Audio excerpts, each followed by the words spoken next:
1/4 cup na kondensada. Saba na ako ang pressure. 1/4 cup na brown sugar. 1/4 cup na vegetable oil. 1/4 cup na eggnog. 1 teaspoon na vanilla. 1 cup na muscovado sugar.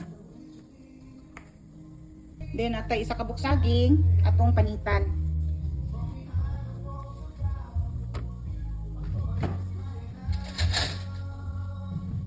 Ito ang imash. Mas nindot unta sa saging kanang ripe na kayo ba? Kay mas mulasa siya maayo. Kani di pa kay tanto. Pero buhaton lang nako kay walay pang snack ako ang mga sako.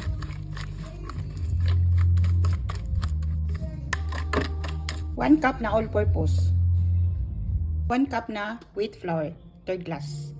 Perfect match ang all-purpose ug ang 3rd glass mo i-partner nimo sa mga inani nga recipe.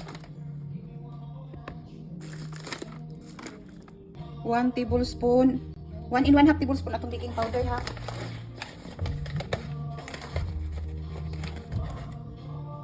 One in 1/2. Add ko og 1 tablespoon na skim milk pero kini is optional lang. Pero mas lami kung naa. Tapos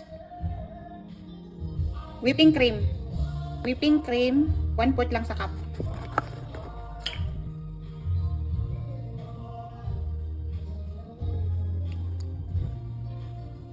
Tapos fresh milk na 1 cup. 1 cup na fresh milk.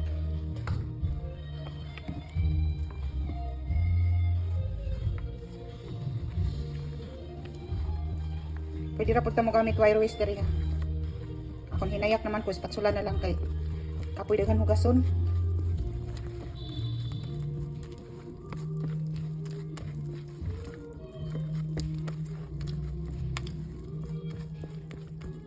Kaning ingon ani nga texture niya. Pwede naman ni siya pero depende sa imong kung mag-add ka gamay nga gatas or wala kay gatas tubig.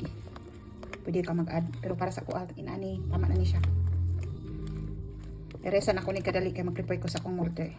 Prepare ko sa akong steamer, mini steamer.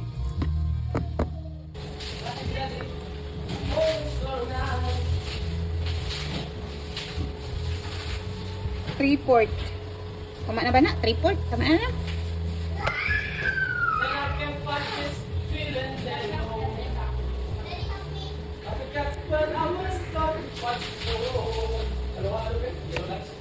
Palungang sounds, kinay original.